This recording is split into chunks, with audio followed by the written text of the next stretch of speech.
Nós temos o privilégio de poder, mais esse santo sábado, reunir com a liberdade religiosa e com saúde, né? Graças a Deus, todos temos sido livrados desse perigo, dessa pandemia que tem assolado o mundo. E podemos compartilhar também da alegria de ter a presença aqui dos irmãos, né? Dos irmãos, amigos. Temos também alguns que estão em viagem, estão enfermos, né? Eu creio que os irmãos receberam a mensagem aí, não é, o pedido de oração da irmã Amélia, né, por algumas pessoas que às vezes assistem aqui conosco, mas estão agora enfermas. Vamos orar por essas pessoas e por todos nós, uns pelos outros, para que o Senhor continue nos livrando, nos dando a graça de poder reunir para a sua santa palavra. Que bom podemos ter alguns momentos também de reflexão nesta manhã, né? Interessante que o hino que a esposa cantou fala exatamente agradecer ao Senhor por sermos transformados. E pensando na lição de hoje, lição preciosa, que eu creio que nos ensinou muitos princípios que às vezes nós negligenciamos, sobretudo como nós devemos conviver com o mundo sem ser do mundo. E, portanto, nós pensamos em falar um pouco sobre o perfil do povo de Deus, que deve ser um perfil diferente. Se nós formos buscar exemplos na Bíblia de pessoas que se destacaram pelo fato de procurar ser fiel a Deus e viver uma vida diferente da sociedade contemporânea do mundo, vamos encontrar uma lista muito grande. Mas nós queríamos realçar apenas dois personagens de toda a Bíblia, um do Velho Testamento e um do Novo Testamento. É óbvio que nosso exemplo máximo é Cristo. Ele está acima de todos. É aquele em quem nós devemos nos espelhar. Mas houve homens no passado que puderam representar bem o caráter de Deus, a experiência do próprio Jesus, e foram destacados diante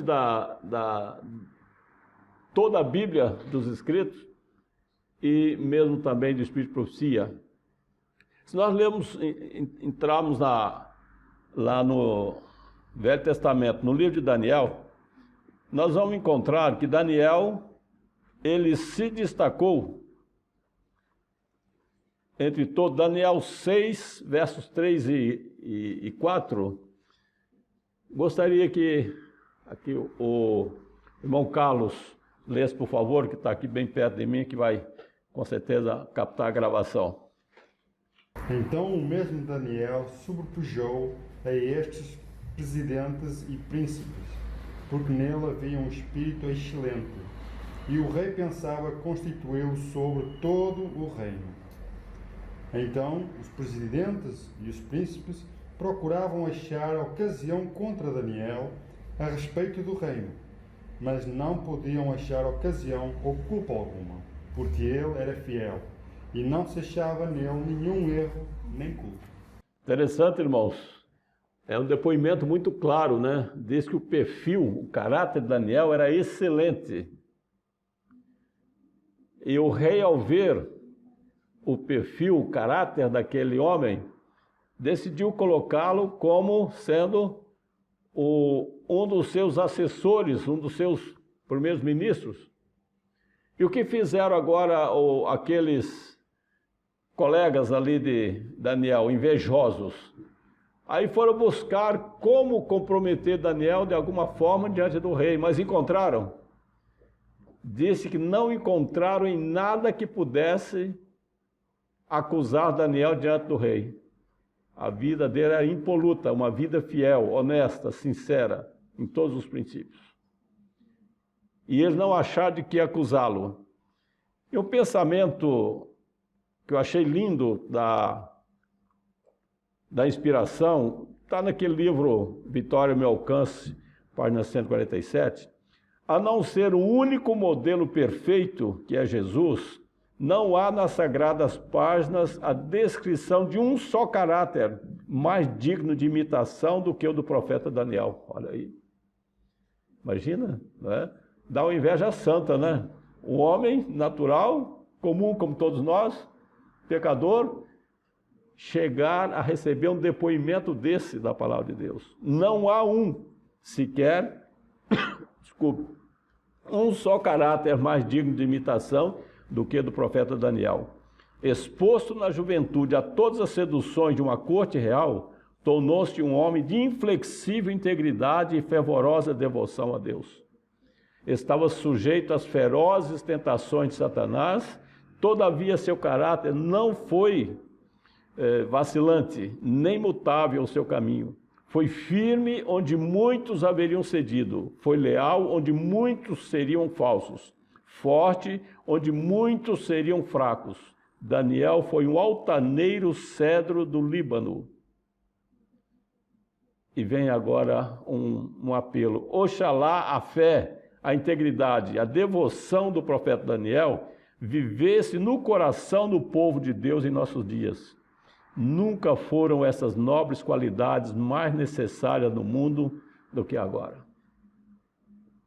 Quem dera, irmãos, nós conseguíssemos alcançar um caráter, um perfil como esse do grande profeta Daniel. E agora no Novo Testamento, há uma lista enorme de homens que foram fiéis, tementes a Deus, não é? Homens que se destacaram, inclusive o catolicismo até colocar eles como santos no céu, né? Que na verdade não há nenhum deles, mas foram homens dignos, muitos deles. Mas aqui queria destacar um, pelo fato de que o Espírito de Profecia também enfatiza esse perfil, essa personalidade do Novo Testamento. E ele chegou à santa ousadia de dizer o quê? 1 Coríntios 11, verso 1, sede meus imitadores, como eu sou de Cristo. Se nós lemos a biografia de Paulo, quem era Paulo? Antes, era um homem perseguidor da igreja, né? Inimigo de Cristo, chegou ali, participar ali do apedrejamento de Estevão, mas ele não era um homem ímpio, não era um homem mau, não tinha um mau caráter. Ele tinha uma formação errada religiosa, mas era um homem fiel. Era muito fiel. E quando ele entendeu o plano da graça, a salvação por meio da graça de Jesus, de Saulo o perseguidor, ele tornou-se a Paulo o pregador dos gentios, o homem da pregação da justiça. Ele chegou a dizer, quem me livrará do corpo dessa morte, né? Ele achava que diante de Deus se considerava um trato. Mas ele se converteu e tornou-se o grande pregador. E nós lemos acerca de Paulo, que diz assim, nos registros dos que trabalharam e sofreram pelo nome de Jesus, não há nome que resplandeça com mais refulgente e puro brilho que o nome de Paulo, o apóstolo dos gentios. O amor de Jesus, ardendo-lhe no coração, fê-lo esquecido de si mesmo, abnegado.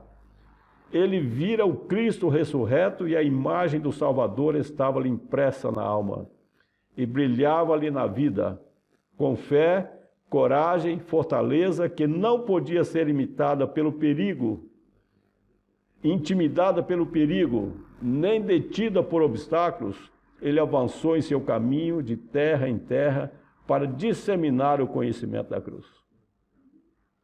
Perceberam o paralelo entre o profeta Daniel e Paulo? Ambos, segundo diz, eram homens sujeitos às mesmas tentações, às provações, mas alcançaram um caráter tão perfeito, cada um na sua esfera, no seu tipo de atividade. Daniel foi fiel ali na corte, foi um grande exemplo. Paulo foi fiel na pregação do Evangelho, tornou-se o maior pregador, né, de todas as nações, e acabou ainda morrendo como mártir, por ser tão fiel à pregação do Evangelho e fiel a Deus. Os inimigos não suportaram um caráter que brilhava tanto, acabaram por matá-lo. mas no tempo em que Deus permitiu. Ele fez a obra que tinha que fazer. Ele fez o trabalho que tinha que fazer. Na altura, Deus permitiu, olha, agora vocês podem matá-lo, que é a altura dele descansar. Já cansado, né? Muito experiente, experimentado nas agruras, nos sofrimentos. Deus permitiu que ele fosse morto, apenas para recolhê-lo, porque ele diz que agora a coroa me está reservada não só para mim, mas para todos aqueles que vieram amar a Cristo, que crê no Evangelho e aceitar. Ele tinha certeza da sua salvação, ele não morreu em dúvida. Ele tinha certeza que Deus permitiu, porque era a altura mesmo dele descansar. Mas disse que não encontramos alguém dedicado, fiel no trabalho, na obra de Deus, como foi Daniel. E disse, irmãos, que para hoje, como seria bom que esse caráter de Paulo, esse caráter, esse perfil de Daniel, pudesse ser o nosso perfil, o nosso caráter. O povo pudesse ver em nós esses exemplos maravilhosos. Porque, irmãos, nós temos que entender, nós somos o último povo, a última geração do povo de Deus. Não há como pensarmos diferente. Os acontecimentos estão a mostrar claramente que é chegado o tempo do fim. E nós estamos escrevendo a última parte da história do povo de Deus, a última página. Estamos agora dentro de um cenário que com certeza, pelo menos se não todos, mas a maior parte de nós aqui, vamos assistir o desfecho final da história da pregação do Evangelho. Vamos estar presentes a tudo isso. Nós estamos escrevendo os últimos passos, os últimos atos do drama deste mundo. E somos o remanescente povo de Deus. E o que o mundo precisa ver em nós? Homens e mulheres com este perfil diferente. Precisamos ter coragem de ser diferentes. Confessar abertamente ao mundo, somos filhos de Deus, somos remanescentes de Deus e, portanto, temos uma vida diferente da vida do mundo, da sociedade que nós vivemos. E é isso que Deus espera de todos nós. Não é? É isso que nós precisamos entender, buscar colocar em prática na nossa vida, porque Deus espera que nós sejamos exemplo.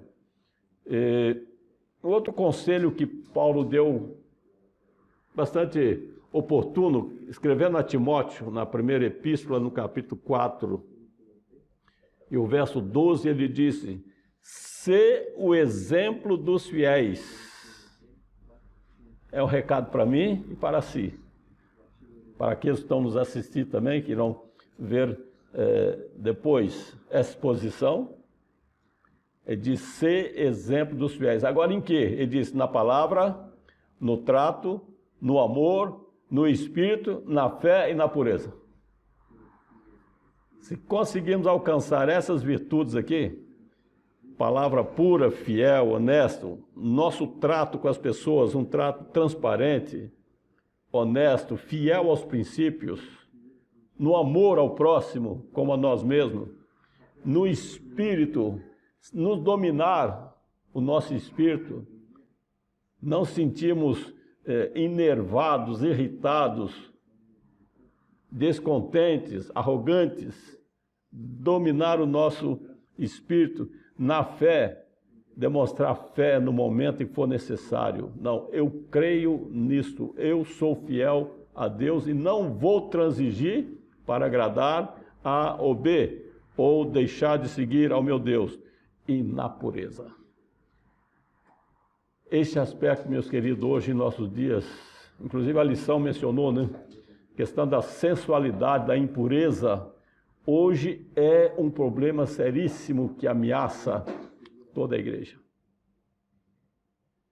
Não só jovens, meia idade, velhos, todos hoje somos ameaçados por esse perigo, porque de todas as maneiras a sensualidade envolve a sociedade. Em todos os setores da vida, esse é um pecado do século XXI. E temos que estar muito atentos para manter a pureza necessária que Deus requer de nós. É um dos característicos que Paulo recomenda aqui, que deve também fazer parte do nosso perfil, além da fé, também a pureza. Eu me lembro de uma experiência interessante.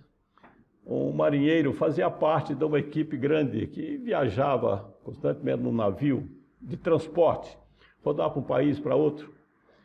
Mas cada vez que atracava em um porto, todos os marinheiros desciam e o comandante já ficava preocupado, porque voltavam bêbados, falando palavrão e vomitando para tudo quanto é lado.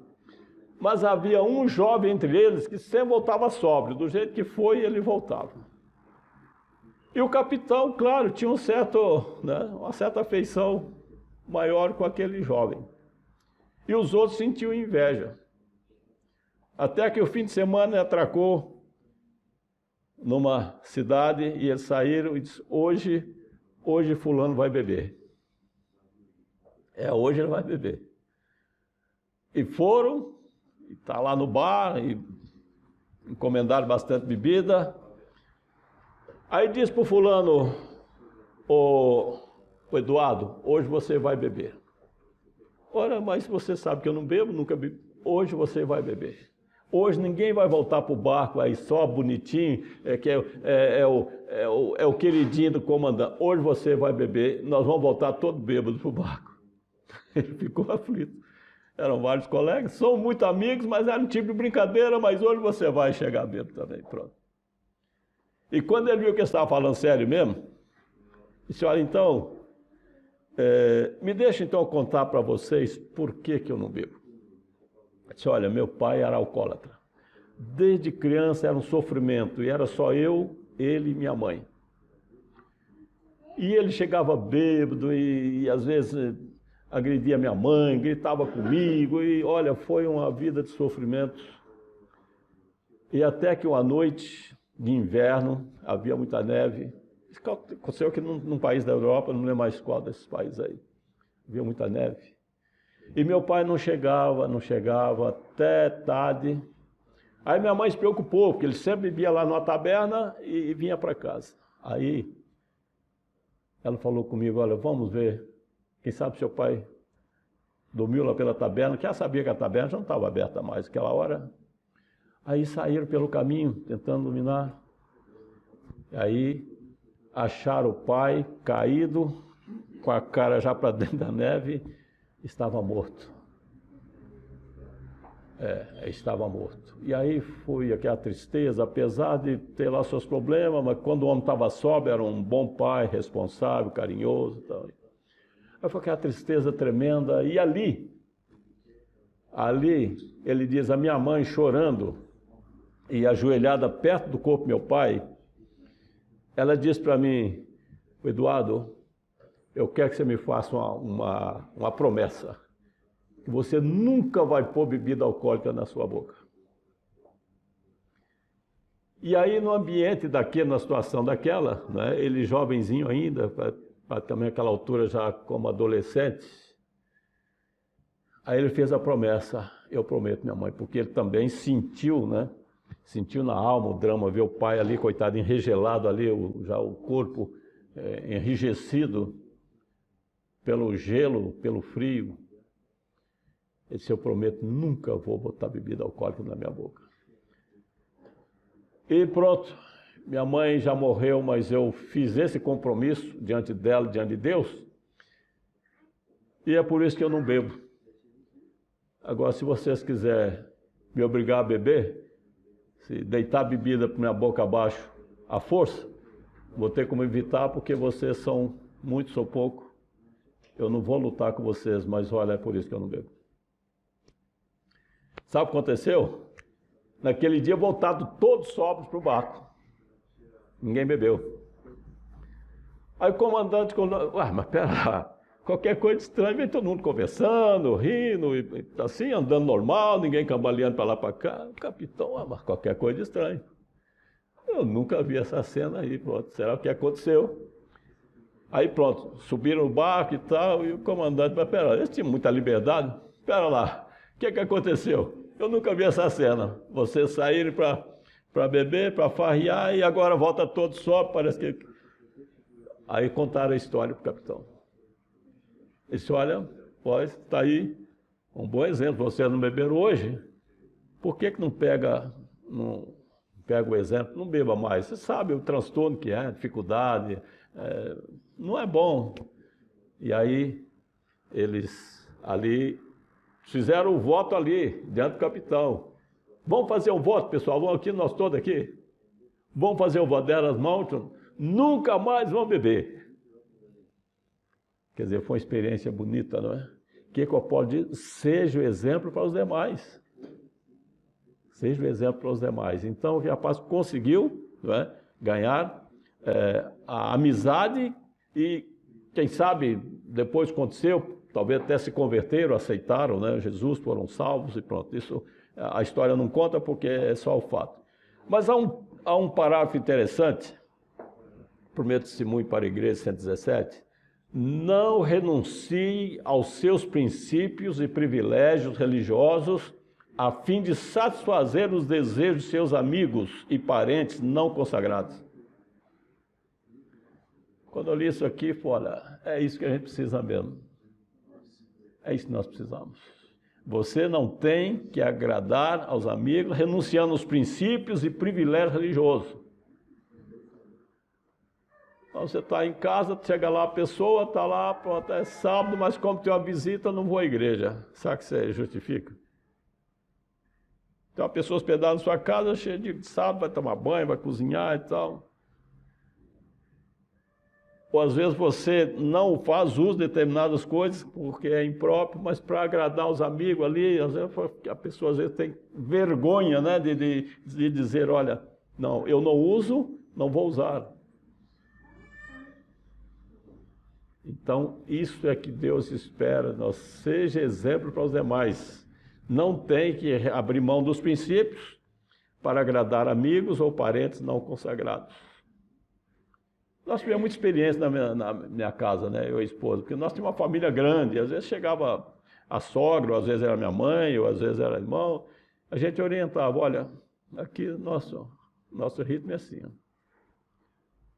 Então, sexta-feira, olha, por favor, fica à vontade, toma seu banhozinho, fica tranquilo, porque dia de sábado aqui a gente, mas é bom, isso é bom, eu também quero, pronto, olha, nunca tivemos problema. Aí só ficar falando, mas olha, é minha mãe, é minha sogra, não sei o quê, deixar que a minha casa, o sábado fosse profanado, porque é parente, ou vamos, vamos fazer uma carninha, vamos alguma coisa assim diferente, vamos servir um café, coisa que vai fazer mal para a pessoa, mas eu vou dar para agradar. Percebe, irmãos? Aqui está o problema, você violar a sua consciência para agradar aqueles que não têm a luz que você tem. Então, isso é importante. Não renuncie aos seus princípios e privilégios religiosos a fim de satisfazer os desejos de seus amigos e parentes não consagrados. Você é chamado a tomar posição em favor da verdade, mesmo que esteja indo em direta oposição àqueles que estão intimamente relacionados com você. Então, isso aqui para nós é importante. Lembra do texto que saiu na lição hoje? 2 Coríntios 6, 17 e 18. Pelo que saí do meio deles e apartai-vos, diz o Senhor, e não toqueis nada imundo, e eu vos receberei. Eu serei para vós pai, e vós sereis para mim filhos e filhas, diz o Senhor Todo-Poderoso. Irmãos, o sair do meio deles, às vezes nem sempre você virá um ermitão, não conviver mais com os amigos. É não permitir que eles influenciem os seus princípios, a sua fé. Você pode conviver como um amigo, como foi aquele rapaz. Bom, fica à vontade, vocês podem beber o que quiserem, eu vou pedir aqui um sumo, uma água, ou alguma coisa que eu possa usar tranquilo e ficamos bem, não é? Ficamos bem. Vamos conviver, vamos conversar. Agora, chega a altura que tem que sair mesmo, tem que sair. Se as pessoas não te aceitam, se elas têm repulsa por aquilo que você crê, pelo próprio Deus que você serve, então não vale a pena esse tipo de companhia. Não vale a pena. Então, às vezes, tem que deixar mesmo. E é nesse sentido que o apóstolo é muito claro que não devemos tocar naquilo que não nos compete. Tito 2, verso 14, o qual se deu a si mesmo por nós, para nos remir de toda iniquidade e purificar para si um povo seu, especial, zeloso de boas obras. Aqui está o característico dos filhos de Deus, da sua igreja, do seu povo. Ele se sacrificou, morreu por nós, se deu a si mesmo para nos remir da iniquidade e para que ele pudesse ter o quê? Para purificar para si mesmo um povo seu, especial, zeloso de boas obras. É esse povo. É esse povo. O nosso perfil deve se enquadrar perfeitamente com essas palavras. E essas palavras devem se enquadrar com o nosso perfil. A razão pela qual temos tido pouca influência sobre parentes e amigos incrédulos é o fato de manifestarmos decididamente pouca diferença entre nossas práticas e a dos mundanos. Fundamento da Educação Cristã 289. Por que às vezes não temos boa influência sobre as pessoas com quem convivemos, vizinhos, amigos, colegas de escola, de trabalho, com aqueles que nós andamos? Porque diz que exercemos pouca influência. Ele não vê muita coisa diferente em você, em mim, e isso às vezes acaba por não transmitir aquela influência, aquela visão do perfil diferente que você deve manifestar. E isto é o problema que tem comprometido muitas vezes. Então, escrevendo aos Hebreus, Paulo diz assim também: mas sejais imitadores dos que pela fé herdarão a vida eterna. Hebreus 6, 11 e 12. Então é preciso que nós tenhamos em conta isso, e o que nós precisamos hoje em 2020, né, é exatamente uma coragem para sermos um povo que seja diferente, que tenha um perfil que possa realmente realçar diante do povo, do mundo, que Deus tem o seu povo diferente de todas as demais comunidades. Religião que não falta, igreja tem aos milhares, portas abertas tem muitas, mas aqueles que se identificam realmente com aquilo que Deus recomenda, aí é como procurar uma agulha no paiol, né? Porque são poucos, muito poucos. Nós somos uma igreja pequena, apesar de estarmos em aproximadamente 140 países, mas é um povo pequeno. Quem é que nos conhece diante da sociedade, né? Diante da comunidade mundial de mais de 200 milhões de pessoas? Mas nós somos como Mardoqueu à porta, né? Quando chega a altura, as pessoas olham, mas interessante, não sabia que existia um povo com esses princípios, com essa firmeza, com essa fidelidade. E nós precisamos, meus queridos, nos interessar em zelar por isso. Desempenhar em realmente sermos diferentes em todos os sentidos. Não só aqui no sábado, estar aqui bonitinhos, com a roupinha bonita, né? Aqui em reverência, ouvindo, mas muito mais na nossa vida social, na nossa comunidade, na nossa casa, né? Ser o exemplo dos fiéis é a recomendação que nós precisamos.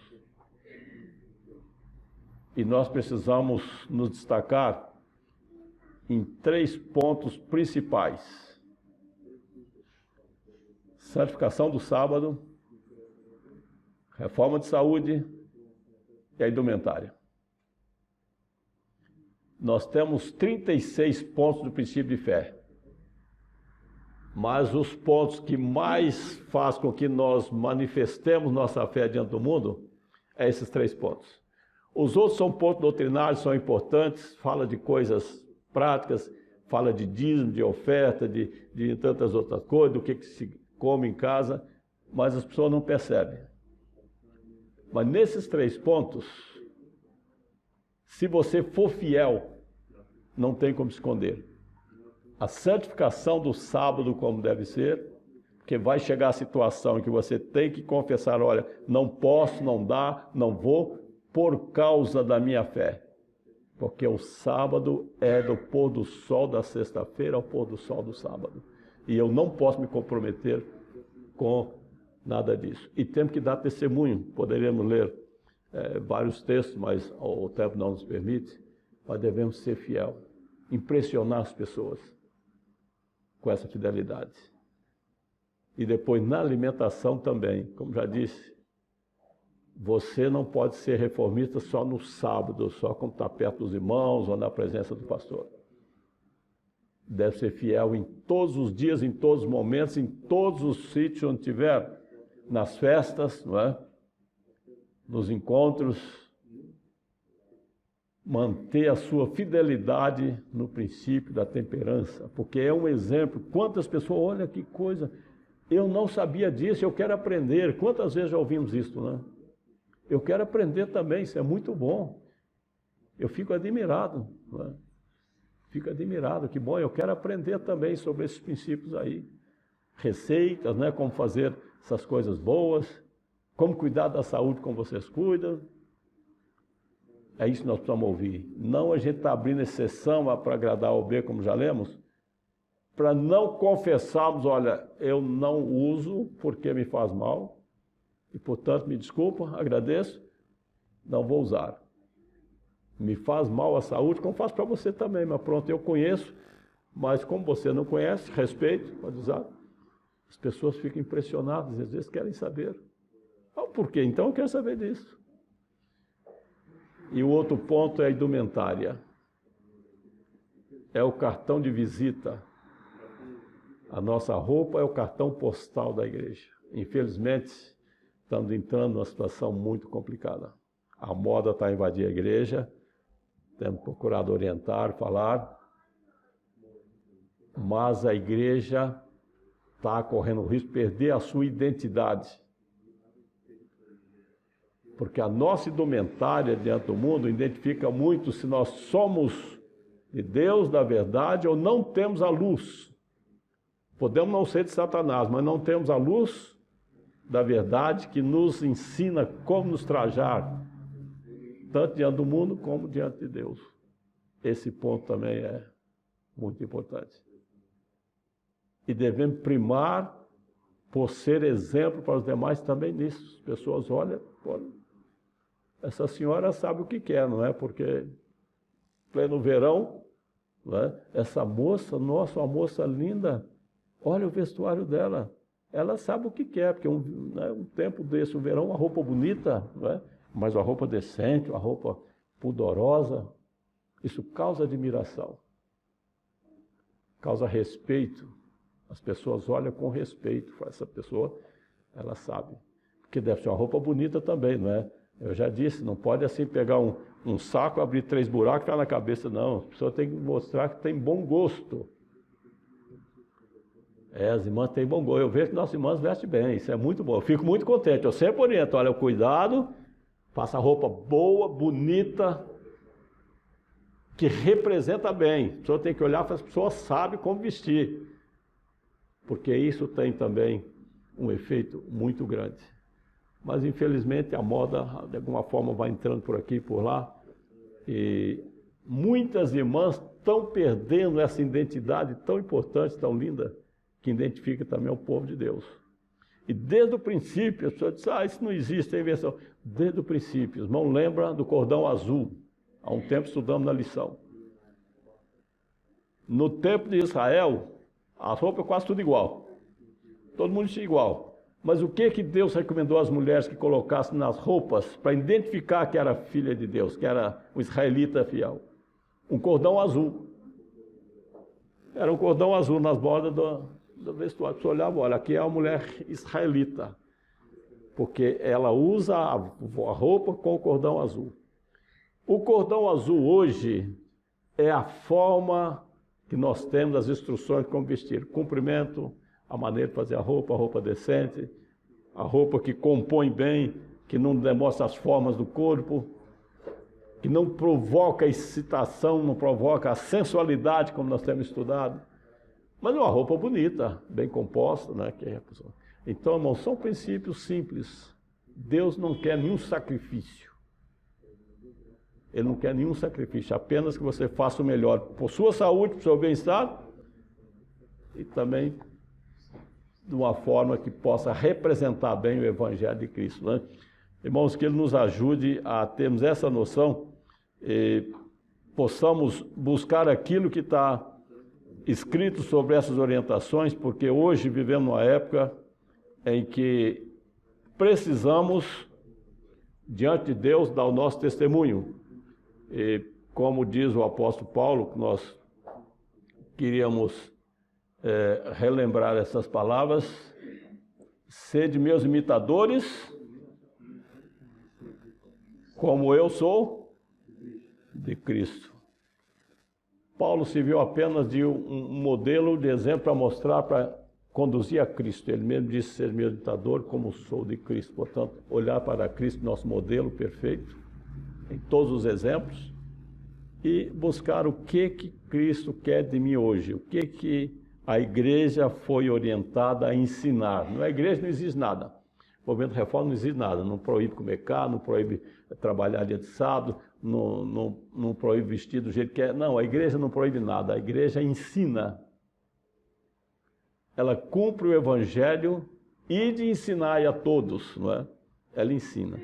Se a pessoa diz: olha, eu concordo, eu acho que assim é bonito, eu acho que assim eu vou sentir bem, vou sentir feliz e vou estar fazendo a vontade de Deus, então a igreja admite a pessoa como membro. Pronto, então tá bem, então você pode fazer parte do corpo da igreja, porque você tem o mesmo pensamento nosso.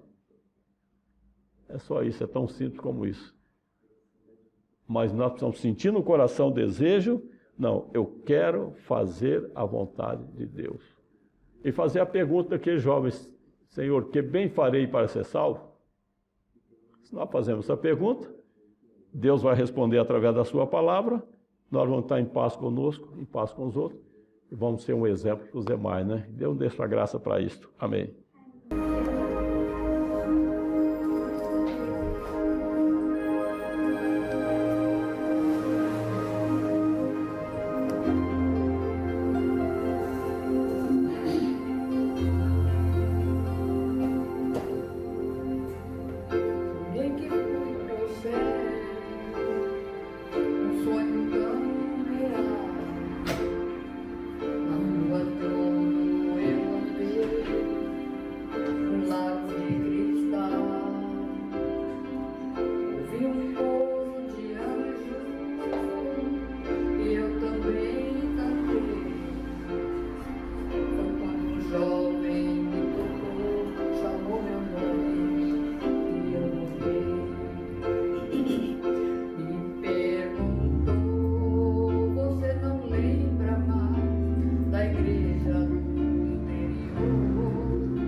mas acho que senti uma lágrima